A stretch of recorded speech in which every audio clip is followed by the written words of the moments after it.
Welcome to Prose Cons, a podcast by writers for writers, brought to you by Precipice Fiction.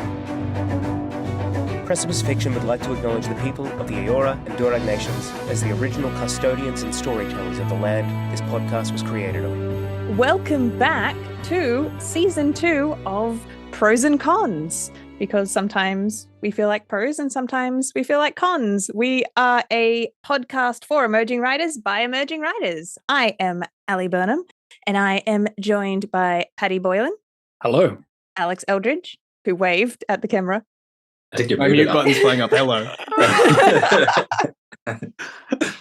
Matan Elul. Hey.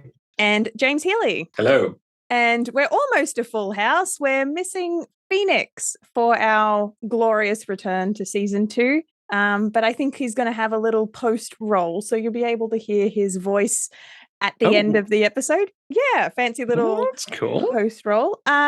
So we took a break. And the reason we took a break is we needed to be super productive because we've been busy working on our anthology. And we're really close. It's actually quite exciting. There's going to be 4 podcast episodes dropped for you listeners before the anthology releases. We have the good news of our release date is December 1st, 2022. Which I'm going to clap for that. I think that's exciting. It is very exciting. We've worked very, very hard at this. So to actually see the light at the end of the tunnel, it's big. It's been really exciting. Where we're up to is the proofing stage of kind of the final file that we're going to be uploading that you'll be able to access. And I don't know, I had a really cool moment when I kind of first time, a moment of, it's actually real. It's not just our individual files now. It's all compiled together. It's in the proper formatting. It's been line edited to death. I kind of loved it. Did anyone else have that same little giddy schoolgirl feeling? Yeah, absolutely. Yeah. Seeing it as a thing, it is finally nearly a book rather than just a bunch of disparate stories which we've been picking at endlessly. I think it was probably the legal stuff at the beginning for me. That was like the excitement. I was like, yeah. It's fun seeing that was real. I made a point of putting that in there to be like, this is real. It's official. It's even more like wild when you actually have the physical book and be like, wow, I made this. This is a book. Like, those things you get out of the library. I got one. It's mine now. Maybe it's too early to make this point, but it's just crazy how it all started just by us having a conversation. Was it on Zoom? I think it was on Zoom, right? And Ali saying like, hey, wouldn't it be cool if we all wrote stories and put them together? Yeah. And here we are. And it is cool. We were right. And it's been a very, very long road. So it's good to finally be seeing it. Mm-hmm. I'm looking forward to physically holding it. We are entering it into a competition, and part of entering it into comps is you got to send to the judges the physical thing. So kind of a part of our timeline is making sure we're ordering those in so we can put them in the post and get them into the hands of the judges and all that fun stuff. But we won't bore you with all that too much this episode because our next 2 episodes you'll be listening to are some backlog eps we have of the process. We've just been talking about it as we go, reflecting on all the small tasks, how we've been divvying it up as a team. So if there are any listeners out there who are interested in like the nitty-gritty of our process, how we've been working together as a group, all the fun legal stuff, how we've been divvying up roles and responsibilities so we can function as a working team, tune in and listen to that process. Otherwise, I will do the briefest plug. So it is December 1st. You'll be able to hear all the news about the new Mythic by Precipice Fiction on our socials. You can follow us on Instagram, Facebook, and Twitter at Precipice Fiction. Twitter, I don't know how you feel about Elon Musk, but Twitter is also at Precipice Fic, and our website is www.precipicefiction.com, where you can sign up for our newsletter. So you won't miss any news about the release, pre-release, all that stuff if you follow us there. And we're also doing this fun, like once a week social media takeover at the moment. Phoenix has just done a week of social media. Matan is currently doing it. So maybe today he will tell you all about podcasting in real time. I already complained about waking up early on our Precipice story. And I'm going to throw it over to James, and he's going to tell you about when it drops on December 1st, how you'll be able to get a hold of this thing. Yeah, so it'll be dropping on December 1st, and you'll be able to get a hold of it on Kindle. Beautiful. So today's topic, we're going to dive straight back into our usual programming, where we're going to be talking about our writing practice and what we're learning and our wisdoms along the way. So how we usually kick off our podcasts, we talk about what we've been consuming. And because we've been away for like 5 weeks, we've probably been consuming a lot of media. So I was going to make a little house rule for this episode that you're only allowed to talk about one thing. Don't talk to me about all the things you've been watching over 5 weeks, because we could probably fill a whole episode on that. Tell me one thing that you have been reading, gaming, watching, that has had an impact on you over the past 5 weeks. I'm going to throw it to Alex. Yeah, obviously I've been looking and consuming a lot of things, but I think the thing that has been most directly influencing me has been playing through Bloodborne. I just got, for anyone who doesn't know, it's like a Souls offshoot, Dark Souls sort of offshoot thing. And it's set in like Victorian, theoretically England. And it's one of those things that while you're playing it, you're like, oh, okay, cool, this is spooky, you got to do things, it's incredibly difficult, okay. But then like the lore that surrounds it, like if you're like a wiki deep diver, it's just the absolute motherlode. Like it's just so, it just goes so unbelievably deep. Like even the, anyway, so I've been doing that and using that as a direct inspiration for a little novella I'm writing, and just sort of taking elements of that and trying to transpose them into this thing I've been doing. But yeah, it's an older game. If you have a PS4 or 5, I really recommend getting it because it is wild. Nice. What have you been consuming, James? I guess most notably, or the thing that has just had the biggest impact on me, was I just watched Netflix's All Quiet on the Western Front. Oh, nice. Yeah.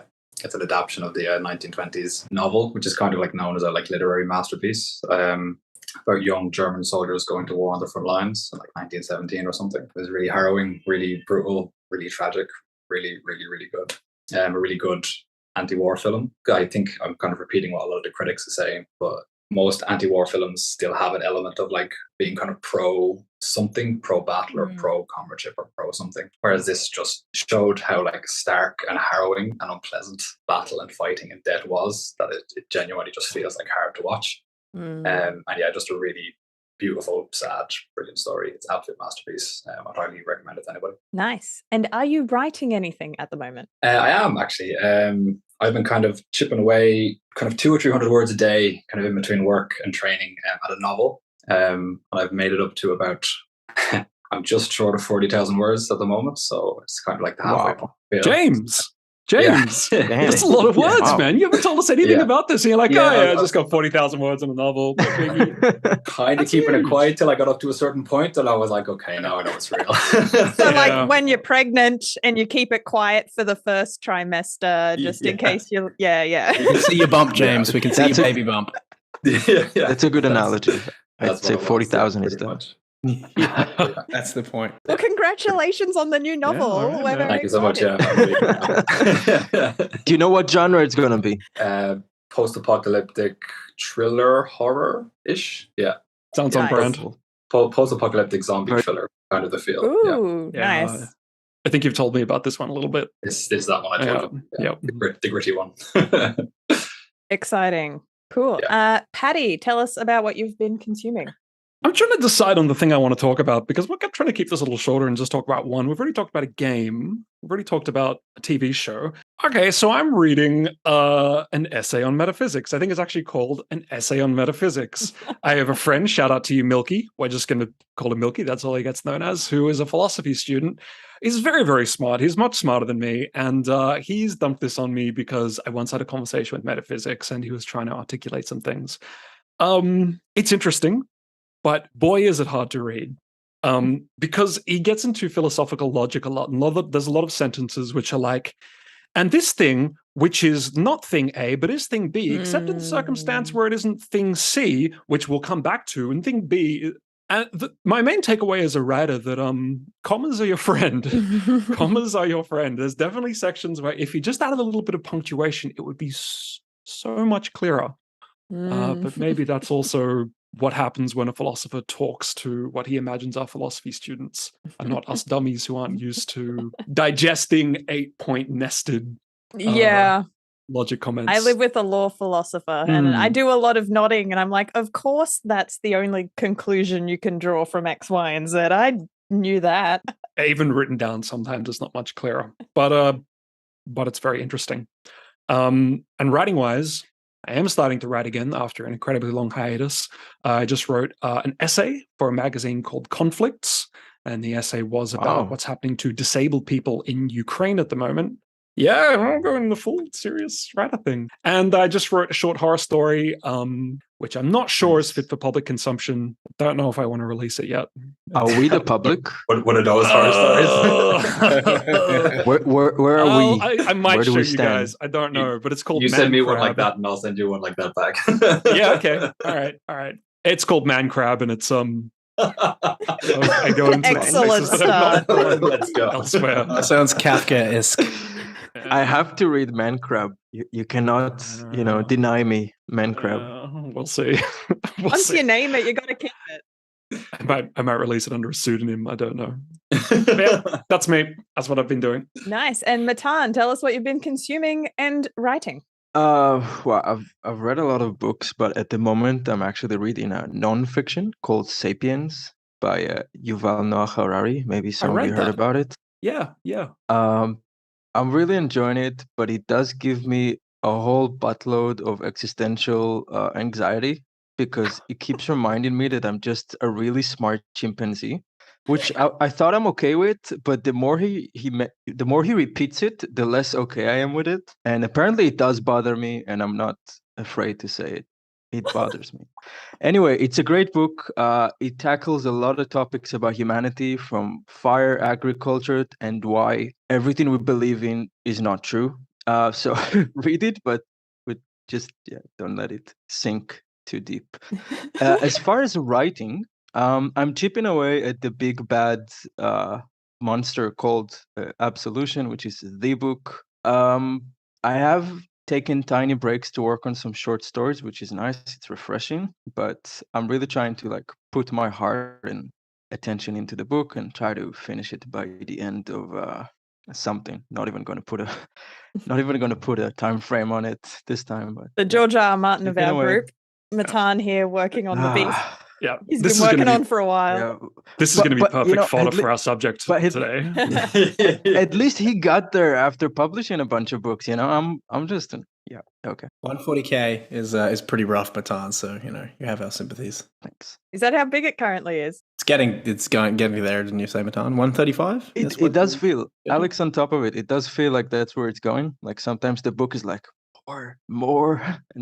Anyway. Can I make you feel better? Did you want to try and guess what the first draft of Majesty was? Have I read it? No, not the first. No one's seen the first draft. I'm gonna go out on a limb and say 180,000. It was 270. Wow! Oh my god! I then cut it in half and then almost halved it again. Wow! Yeah, no. So write as much as you need to find it. Just do it. As long as you love editing as much as I do. But when you see that kind of word count, you have a voice in your head like Patrick Rothfuss got away with it. Yeah, right. If there was ever a genre to do it, got away with fantasy. 300,000. Yeah. This is what we get for Brandon Sanderson being our muse. It's a poor goalpost for the start. Then we just have to whittle our way back to something sensible. For myself, I've been watching and finished the second season of Genndy Tartakovsky's Primal. Has anyone else in this group heard of that? No. Is this the Samurai Jack guy? This is the Samurai Jack guy. So he released the first season of Primal maybe, I want to say 3 years ago. And then we finally got the second season this year. And if you love stylistic, wonderfully written animation, they're really short episodes. So you're talking about 10, 15-minute episodes, I think.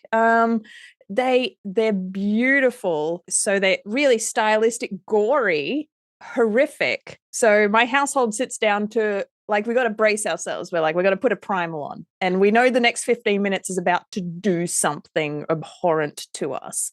And it'll start off sometimes quite cutesy, because at the end of the day, if I had to describe it, it's a like buddy cop show between a man and his dinosaur.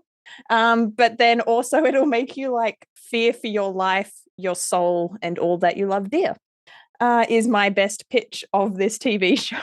So go and watch Genndy Tartakovsky's Primal. I'm not entirely certain where you find it, because you can buy the DVD of the first season, but we've had to obtain it through other methods to be able to watch season 2. But entirely legal means. Yeah, other legal means that are hard to explain on Zoom. But have a look about where to find it, because it is absolutely worth it. All right, so today's topic, tying in fittingly with our coming to the end of our anthology and getting ready for it to be published, I pitched to the group, when is something finished? So when do you put something down and when to call it done? I thought this could be quite a, I don't know, fun, controversial topic, just because I know I'm already going to throw like Alex and Matan on the bus, that I have an instinct they might be on opposite ends of this spectrum.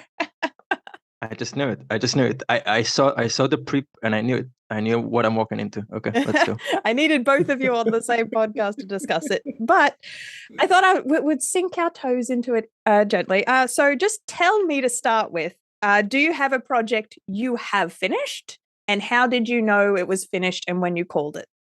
Yes. I'm thinking back to my story, The Fall of Behemoth. It was finished when I was so sick of pedantically editing it that I literally couldn't stand to look at it again. And that's I found with a lot of that stuff. Yeah, familiar?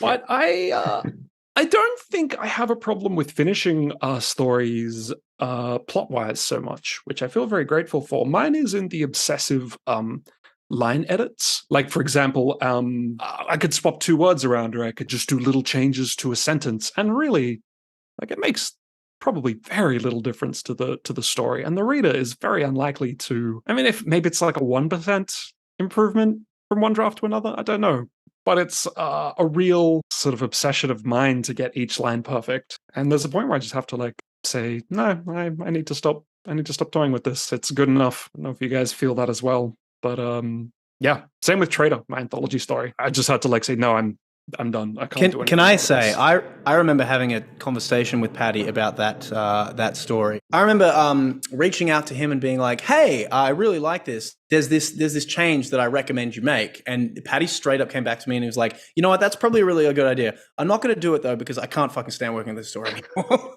Like that was that, and I was, that's fair. Yeah, fair enough. Yeah.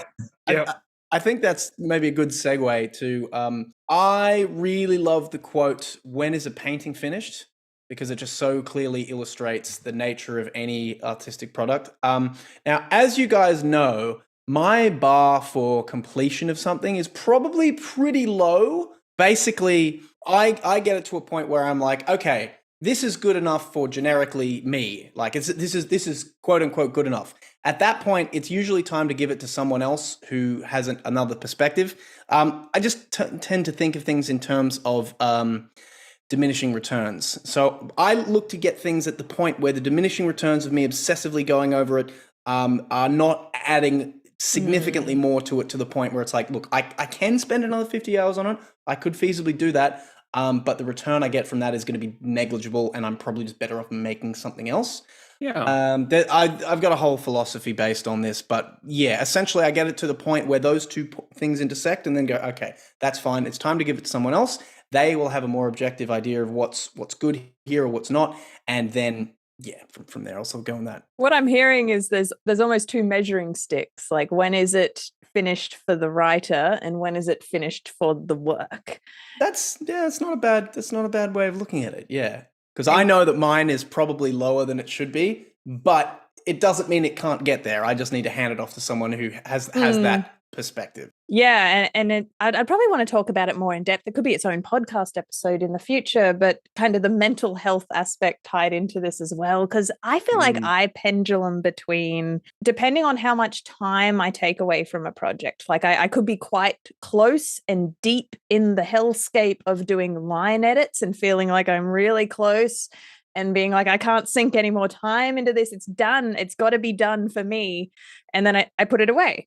And time goes by, my attention's gone into something else, and then I come back to it and read it. And say if it hasn't gone out into the world, it hasn't been published in any way, if I still love it and I'm reading it, I'm kind of like, wait, no, I can actually go back and do another draft of this. I've been away from it long enough that I can return to it. I can see all the stuff now, and I do want to go back. There are some projects I don't.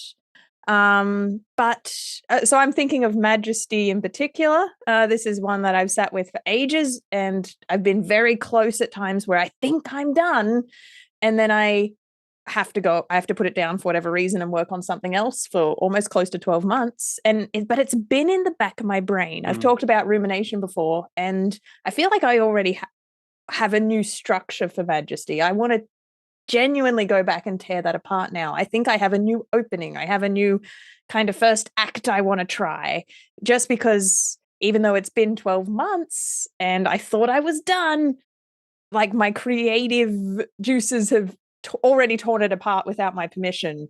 So I have to go back to it. There's a really good analogy for what you've just described in audio production terms, and that is called ear fatigue. So when you work on something for a really long time, let's say 6 hours in a row, you're listening to the same drum beat going over and over again, your ears normalize what it is, and you lose the ability to finesse and figure out what's going on. If you leave the room for about half an hour, and you might have to extend that time based on writing, but if you leave the room and come back to it, suddenly you might see that this thing here is completely sticking out of the mix and like ruining it for everything else. But because you've been hyperfixating on it so much, you couldn't see the forest for the tree. So it's like when you feel the need to jump into line edits, sometimes it's a really good idea to step back and go like, well, hang on, did I have to completely remove a third of that before I start obsessively going over the details? So that's an element of it as well. I definitely have that with editing cooling engines for the anthology. At a certain point, the dialogue in that story, I was just like, I can't relate to this at all. I don't know if it's good or bad or indifferent. I don't know how I feel about it. Whatever that was in like earlier drafts, I was just like, I just don't want to touch the dialogue because I no longer have a sense of what it is anymore. And I was like, I could just strip out all this dialogue and put in completely different dialogue that I've never seen before and feel the same about it because I had just gone over it and over it and over it and over it. And I was like, right, I can't touch that anymore. But I would be the same as yourselves. Like I would just keep making line edits forever. So I have to give myself a deadline. And I sort of have to ask myself, like, how good do I think this story is? And does it warrant any more time for me to keep working on it? That's a lot easier with like quite short stories under 3,000 words. You kind of have a sense of like, oh, I really like what I did in that story, or a sense of like, that one kind of worked out okay. So you're not going to be too obsessive over the one that kind of worked out okay, because it's not really going to pay off if it's not a good story anyway. Whereas something that you're pretty happy with, I don't mind putting a little bit more time into it just to make sure it's really, really tight. It's a weird space to be in when you reach that point where you lose all objectivity on something. It's kind of disconcerting. Like, oh God, I've lost my ability to tell good work from bad work. Yeah, basically. And you haven't. You just need It's to a bit step like away Shutter from Island. the work. I gotta say, if you had asked me how it should be, I would tell you just listen to Alex. But since you asked how do I do it, I'll tell you the truth. When it comes to short stories, I think I can pat myself on the back. I usually write them. I let you guys or someone else read them, and probably I go through it once, twice, and that's it. The thing is, for me, I don't even do line edits when it comes to my novel. I just start from a white page with the chapter number, and I just rewrite the whole thing from scratch. And it just happens differently. I feel like to me, it's not the obsessiveness. I don't obsess with the line. I obsess with the plot. I'm like, and what if this can go differently? And it's a bit like Jenga, because if chapter 15 happens dramatically differently than chapter 16, it has to echo through the whole thing. And I just can't resist it, because I always think about, okay, this is the book I wrote, but what about the book I could have written? is that book better? That potential book. Also, it doesn't help that I've developed the habit of editing before I finish the first draft, which I do not recommend to anyone at all. Don't go there. Don't start. Just leave the lid on. And the last thing I'll say is that I'll speak for myself. I've felt like generally a new writer. I'm still developing my voice. I think it's true to most of us. And when you write a novel, sometimes it takes years. And your voice, your writing voice changes. Things that were your style in 2020 are not necessarily your style today. And when you read the chapter that you wrote even 7 months ago, and maybe you read a lot of other books in the meantime, that's just not you anymore. It's not the line is bad, but the current you, like, I would have done this differently. And I would recommend to writers, look, we read a lot. Some of us are more impressionable than others. Find your voice, crystallize it, and trust it. Don't let the most recent book you read shake the foundations of what you wrote until now. Because it can happen. You can read a book that they don't put adjectives. They don't say who said something. Don't let it just shake everything you wrote. Stick to what you wrote. Trust the past you. That's what I would say, and I should do it a bit more. I'd like to counterpoint that a little bit, if I could, just quickly. I agree that changing voice on a current work is probably not a good idea. And I've never really written anything as long form as you have, for example, Matan. But experimenting with different voices can be really good. Reading something new and saying like, oh, I want to try that voice, and then trying that with a new story. I found that to be really valuable. Yeah, I think the crux of it new is, stories. This idea of short form versus long form. And if you're working on a project that's taking years of your life, Matan's 100% right. You're going to change as a writer. I feel like even after 3 months, I'm always learning new things about prose I didn't know 3 months previously. And I hope my entire writing career, I always want to be skilling up. I don't want to get to the point where I feel like, oh, I now know everything about writing, and everything I write, my voice is now stagnant. So I always want to be improving.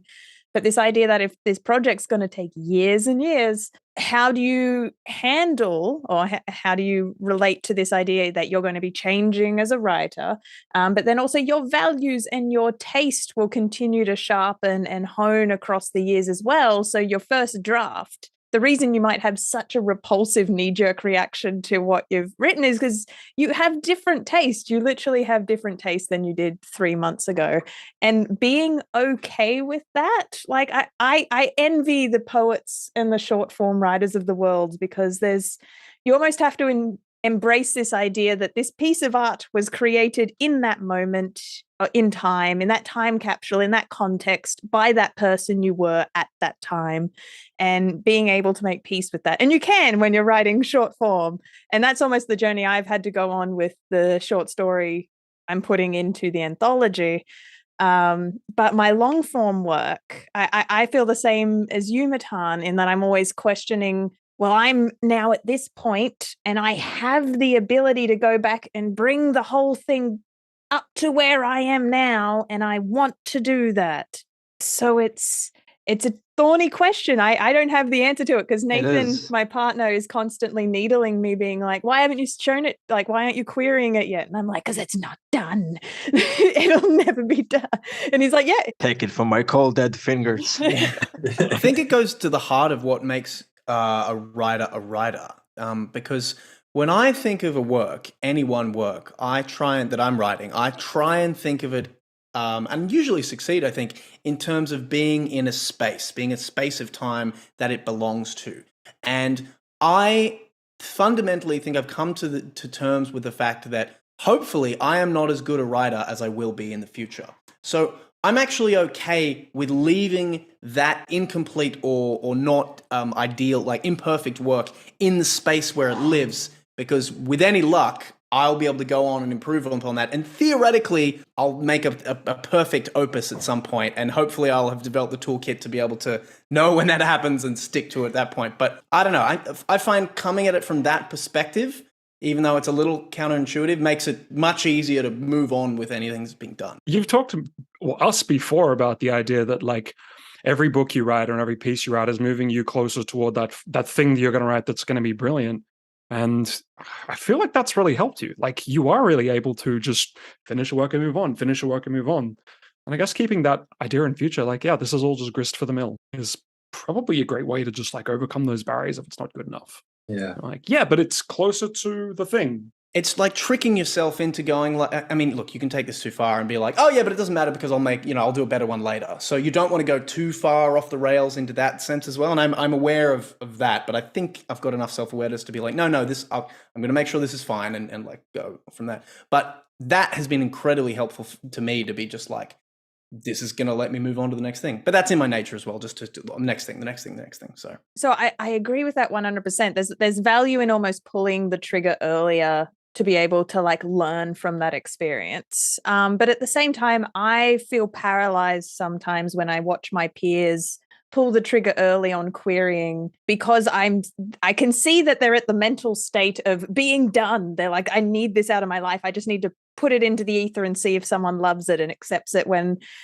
I feel like I know and I've communicated to them, like hopefully as a beta reader, that I'm like, I don't think it's ready yet, but they pull the trigger anyway, and then they're disheartened when it doesn't come back, and then I worry that I might be that writer as well.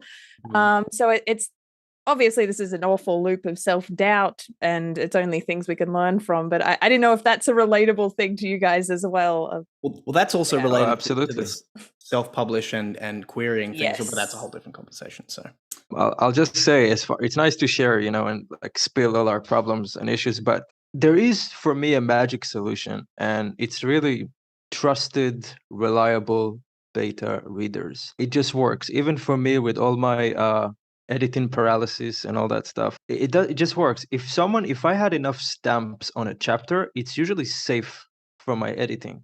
Like there are chapters even in my book that looks like a Frankenstein's monster from all the editing. There are chapters that like Alex, James, Ali, Patty, they all said it kicks ass, and it largely stays untouched for years on end as I go on.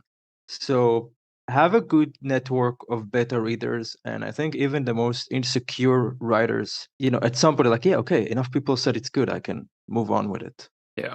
This has got to be the piece of advice that we've given the most, I think. Have good beta readers. Like we say it every like 3 or 4 episodes. Yeah. It's so true though. No one can write in isolation because it needs an audience. Yeah. I think it's because of my job at Westwards, but I'm thinking about programming opportunities, and I'm like, man, if we get a cool Pros and Cons network, we can like connect other people to their own beta readers, and wouldn't that be great?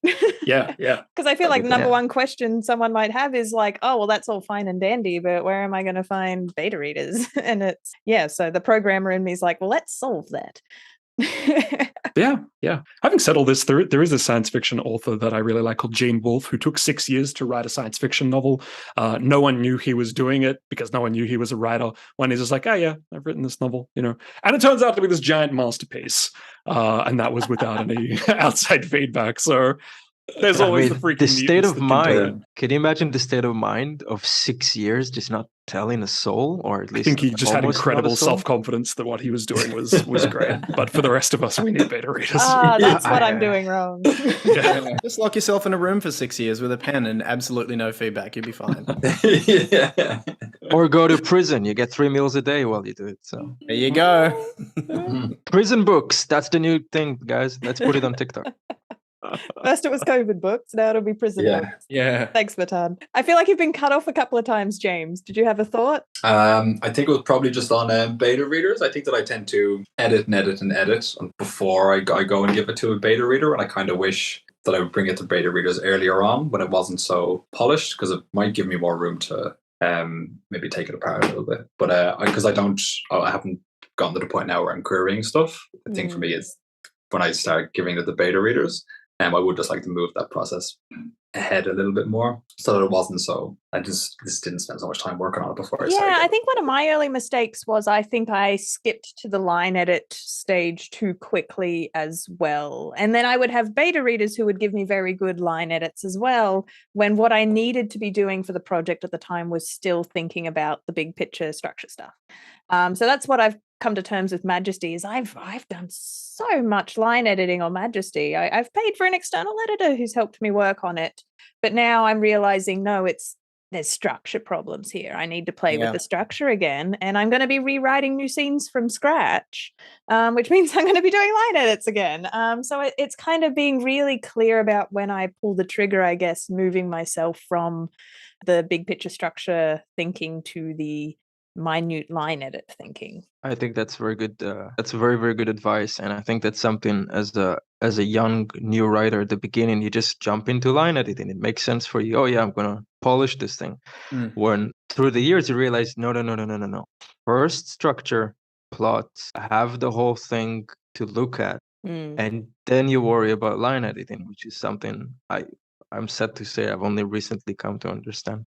Counterpoint to that, while you kind of think of it as all of that maybe wasted time line editing, or maybe all of those wasted line edits that were really beautifully written and now have to get scrapped due to film somewhere else, that's still great practice. Like that is kind of like building up the muscle of doing that again and again, and then having the bravery, I guess, or just recognizing the need to scrap something that was really well written in order to fix the story. That's also a muscle that I think unfortunately. Yeah. But things are a part of the process, even though they're horrible. Yeah. It's tricky as a pantser too, because you might not necessarily have the whole thing in front of you, so you gotta, you go through and you make it up as it goes, and then actually it is nice getting to the end of it and being like, oh, that bit at the middle was horrible. I'll just have to redo that. But because you then have it all in front of you, you can be like, okay, cool, I can surgically take that out and write a new one, which is what I've been doing the whole time I did this. So, but yeah, I agree with Ali 100%.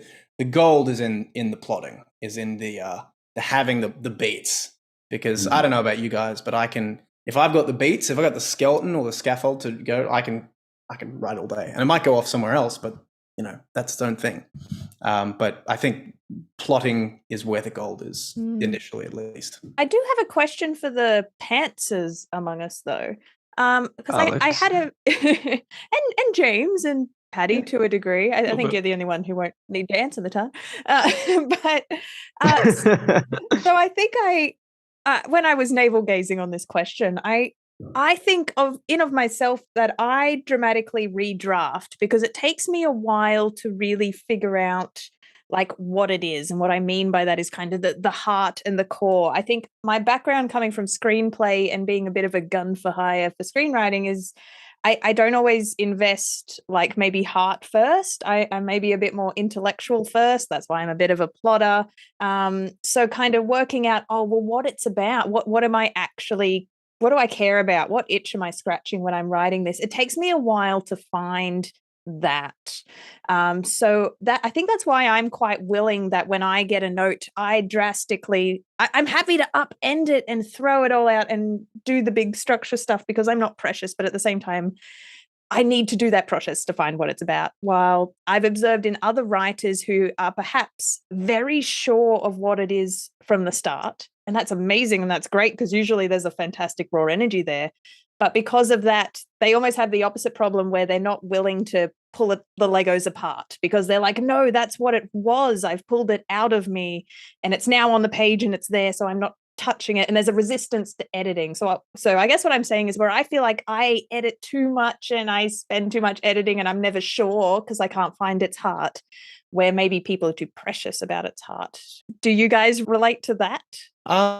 Yeah, for sure. I think for me, I need to get to the end because I am a pantser. I'm like a pretty pure pantser, and I've tried plotting something out, and I actually have done it for a couple of stories. And I just find as soon as I've written the plot, I lose all interest for it, which is just so irrationally frustrating. Like it doesn't really. It's very as someone who's very concerned with efficiency, it's very highly inefficient. Has anyone ever suggested you might have attention deficit disorder? Absolutely. I'm actually looking into this now. I'm reading a book about it, and it looks like it's very, very likely. But this is really common though for pantsers. They hate outlining because it ruins the magic. They know how it ends. I've had that same experience, and people have also suggested I might have a little bit of ADHD. Having said that, but once you get to the end of it, it's like, well, this is done. You wrote it. It's good. But I understand now that it's because as much as I don't want to know how it goes in advance, I am a tinkerer and I like to tweak the knobs and make it go. So if I read through and get to a soggy middle and be like, oh, it's just going from place to place and this is so boring, I'm 100% just happy to chop something out and sub something else in. But then I have to do the pantser again from there and try and make that link up at the end, which can be challenging. So it's just this very specific process of redrafting that at no point allows me to be like, well, just make that happen there. Like, so it's very funny, but yeah. Wow. I love plotting. I really enjoy that part. Whenever I have a writer's block, I just plot. Sometimes I world build. I feel like a kid with Legos. Let me just do anything that is not literally writing. And that's fun. I just enjoy it. I have sticky notes. I like to write, like at some point for a short story, I plotted 3 potential endings, and then I just developed the one I liked into the actual ending. That's just me. I like to plan. Maybe it's my crippling anxiety, but I love it. I would definitely be in the same boat as Alex. If I sit down and plot out like what should be a 60 to 80,000 word novel, I like write it out over the course of like 2,000 or 3,000 words. I've written the story, and now it's just like, oh, that's dead now. I don't care about it anymore. I can't ever sit down and write a proper story about it. So I have to write out like a really rough structure, because if I pants, then I'll just go off the rails and I'll never finish the story. So I'm going to have to trick myself by having a little bit of a structure where I kind of know the character gets chased from A to B, and then a B is an obstacle and they turn around and face what they're chasing, and then they have a change of heart. But I don't know what any of this is when I actually get to the writing of it. And I'm like, oh, I don't know what this scene is. So I have to sit down and pants it when I get there. But then I know that it's going to lead the character to this. So it needs to be kind of a loose structure that makes me feel like I know where I'm going. And then when I get there, I'm like, oh, there's nothing here.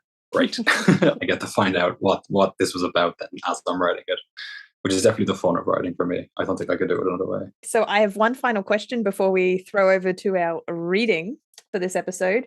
What is your relationship with the story appearing in the new Mythic? How do you feel at the end of it? How did you feel about the process? And in particular, the moment of handing it over and not being able to touch it anymore? When did you know it was finished? I'm going to be a bit shameless here and just say, look, it's one of the best things I've written. It's great. It's ready. Yep. You guys polish the heck out of it.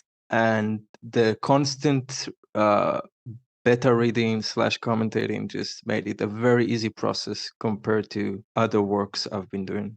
So I'm really feeling very, very complete with this one. And what's the name of your story? I wrote Glyphlight, which I'm hoping you guys will enjoy. Go Patty. I mean, having a definite endpoint has been wonderful because I can finally say, like, I'm not touching this story ever again.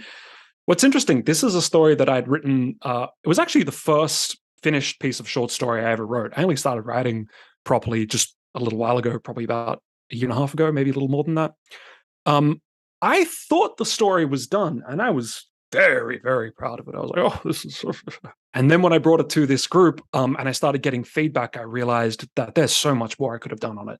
And things that I just assumed were just great prose were confusing, or a lot of the feedback I got was I don't understand what's happening in this scene. So this has been a really good process. And having a definitive endpoint, actually having a shut-off point where, because we've obviously said, like, now we're done, we can't touch this stuff anymore. That's been good because of my tendency to obsess and tinker. Being able to say, like, no, actually, it's finished. I mean, that artificial endpoint's been very liberating. You're nodding, Alex? Yeah. So the one I did, yours was the Trader. Patty's is called the Trader. Mine is called the Trader, yes. So the one I wrote was Town Hall Steps, and it was actually the first thing I had written since I came back to writing, because I hadn't done any fiction writing, I think, since I was maybe in high school. But I always thought I had a novel in me, so I was just like, oh, yeah, okay, I'll do that. And I read this Stephen King book of short stories, Skeleton Crew, which is really, really good, and I still really love that book. And that kind of stirred me into wanting to write horror. When I did it, I got really inspired by, I tend to get inspired by specific places. And in this case, I remember walking through the central tunnel thing and going, wow, that would just be a really cool thing for a zombie apocalypse type thing. So having done it and got it finished and handing it in to you guys to have a look at it has been super helpful. It's just, I don't trust my own perspective on something when something's done. So I just prefer to hand it off to someone else and be like, what is wrong with this? Tell me what's wrong with it. And then they'll tell me. And usually it's something that I could have in the back of my mind intuited, but maybe couldn't articulate. So a lot of those things were done. A lot of things were just sort of slightly switched around. Tension points were ratcheted up. But yeah, it's great just to have that, have the picture of it, have it be in a book, and be able to go like, yeah, this is a thing I made. And that's how I felt when I did my other collection of short stories, which I put out recently. Which is Golden Hour, written by A.R. Eldridge, available now on Amazon Kindle. I have it right here. It's holding the TV up. He has it. Yeah, it's fine. But we can edit in a picture later. And James. So I wrote Cooling Engines. It was the first short story I wrote, because it was originally written as an opening chapter of a novel that I never finished. And it was the first thing that I decided to make into a short story. So what I did was I just kind of took that first chapter and then wrote an ending for it. And with most things I write, it might start off with an emotion or an idea or some aspect of like writing craft that I'm trying to pull off. And I'll end up like writing a story, and I may or may not express the emotion or manage to do what I'm trying to do, but I'll still be pretty happy with the story that came out of it. So Cooling Engines is one of those that I guess most of the things I wanted to get out of it, I did. I think the core idea didn't land true, but I will write that again like later on, probably within the same setting and the same characters. But yeah, definitely very, very happy with how it turned out. If we did another round of drafts now, there's a bunch of stuff I'd change. Yeah. So just being practical, I'm pretty happy that we've hit our deadline now and are ready to call it a day. But yeah, really, really happy with Cooling Engines. Hope it reads as a bit of a fast-paced thriller.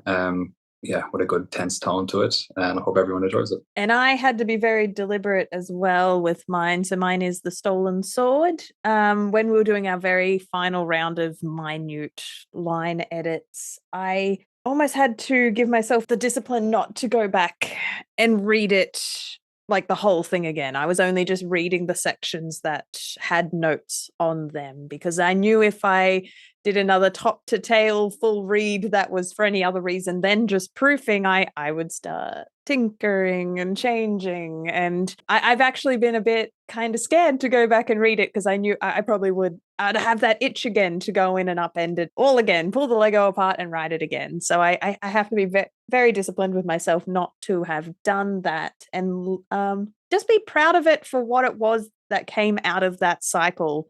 And I am really proud of the editing cycle. I almost feel like I'm going to always have a really soft spot for this story, not just because it is the world that I've been working on since I was like a goddamn teen, and I love these characters. They've been the weird voices in my head for over a decade now, but a soft spot specifically because of the editing process we put it through, that where all of us were editing on it and all our voices are in it to some degree. And I think that's really sweet. It's sweet stitching.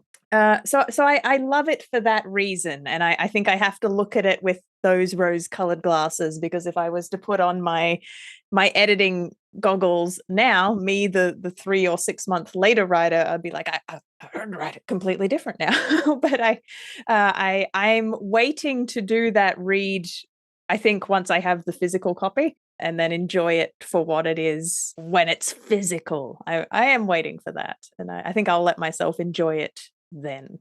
And to round out this episode, Patty is going to read us a snippet of The Traitor. I am. So this is obviously the story that's going into the anthology. I wasn't sure what part of it I'm going to read out. So I'm going to read out the part with the most action, because some of it is, I'm going to say, a little navel-gazy. For context, there are these infiltrating warriors, these stealthy kind of spear-armed warriors, and they've infiltrated a sand ship, which is a great tracked vehicle of the desert setting which the story takes place in. There's this peaceful trading clan within. They're not warriors, and they're really not prepared, and they don't know until right now that they've been infiltrated by these seasoned killers. The scene starts in the what do you call it? Control room, what's the room of the captain is in a ship? The bridge. The story starts at the bridge. Okay, well, here we go. Technically, never mind. No, it's actually Matan's actual nautical knowledge has been pretty useful in this, because Matan spent a little time in the Navy. No, we'll keep it as a bridge. Okay. Beyond the glass, the night is quiet and clear. Enchanted beneath the moons, the land itself seems to coolly luminesce, and the interplay of light and shadow, its stony columns are dropped to big forms. Here, a woman bathing. There, a child at play, the ship moving amongst them like a wanderer in a statue garden as the figures slowly animate with the drift of its perspective. The crew within the bridge can watch in contemplation. They're far from Port Echo now, and those who sought to harm them. They are transitioning at last from an uncertain present towards a hopeful future, and inward to those dreamy spaces that live outside of time's concern. Through such a space right now. The room's air is warm and familiar, and gently alive as it hums with the devices around them. Navigation, signaling, sensors, and the inputs and outputs of chatter between decks. The give and take of shipborne life. All is well with the world. And then a sound. The shunt and clack of a lever. The pneumatic hiss of armored doors sealing the chamber like a tomb. As the crew turn and see their trespassers, as they pale and go wild-eyed and open mouths to scream, it is far too late. Curved blades lash from slashes casting hot sprays across the floor and walls and the chamber's broad windows. Panels that gave soft blues and whites a moment ago now wash the room in crimson. Some raise desperate arms in their defense. Some rise to flee, but there's nowhere in that room to run. Shara, who is a character in the story, lets forth a wild laugh. Her spear hadn't left her grip, not once since they boarded the North Star together. It had become almost unbearable, the weight of all that inertia. Now she thrusts and punctures and twists again and again, her world becoming alive with all the wicked glee unlocked within her. Those screams, those sprays, adrenaline soars within her, giving clarity like a brilliant, burning dawn. She is giddy with exhilaration. A figure emerges from an alcove, raising a weighty powder gun, detailed and decorated to bear on Shara, but the gunner is much too slow. A flick of Shara's hand from her cloak sends a spinning knife that catches them in the eye, and down they go, screaming. Their weapon tumbles to the deck, discharging wild roar and grope at the embedded knife, shrieking like an arrow-struck crow. Already 5 are dead or dying, slumped over controls or crumpled to the floor. Those left are trying to recede as far back as back can go, cowering vainly under consoles or pressing into the walls in the half-mad hope that the physical might give way. They can do little else. I might leave it there. Short rating, but I'm going to leave it there. Wonderful. Very nice. Ooh. Yeah, tight, beautiful, awesome. Thank you. Well, you guys had a lot to do with tightening that, sir. The weight of all that inertia. That was a great line. Yeah, I like that one. Yeah, that was some really good one. Really good. Some really good lines. And if our listeners want some more great lines, the anthology, the new Mythic, is dropping December 1st. I'm going to practice this so I get really good at it. Is dropping December 1st, Amazon Kindle, and it will be available also for purchase, a physical copy as well through Amazon. Rounding out an episode with a quote, I have a quote from a C. Joy Bell C. And I thought this quote was applicable. It's more of a self-help quote, but when I read it, I feel like it can be applied both to if you need to talk yourself into the next edit, like maybe you're struggling, like you know it needs another pass, but you're like, but I've been tinkering forever. If you need to talk yourself into doing the next edit, or it can also be interpreted, maybe it's time to put this one down and move on to the next project. So wherever you are in that cycle, I think this quote is applicable. You can't be afraid of change. You may feel very secure in the pond that you are in, but if you never venture out of it, you will never know that there is such a thing as an ocean, a sea. Holding on to something that is good for you now may be the very reason why you don't have something better. Mm-hmm. Nice. I like that. It made me feel like an anxious tadpole. And I love it. All right. Well, thank you, listeners, for joining us back into season 2. We will have regularly scheduled programming all the way to the drop of our anthology and afterwards. This has been Prose and Cons, a podcast for emerging writers by emerging writers, because sometimes we feel like prose and sometimes we feel like cons. We will catch you next time. See ya. You're listening to Prose and Cons, the Precipice Fiction podcast.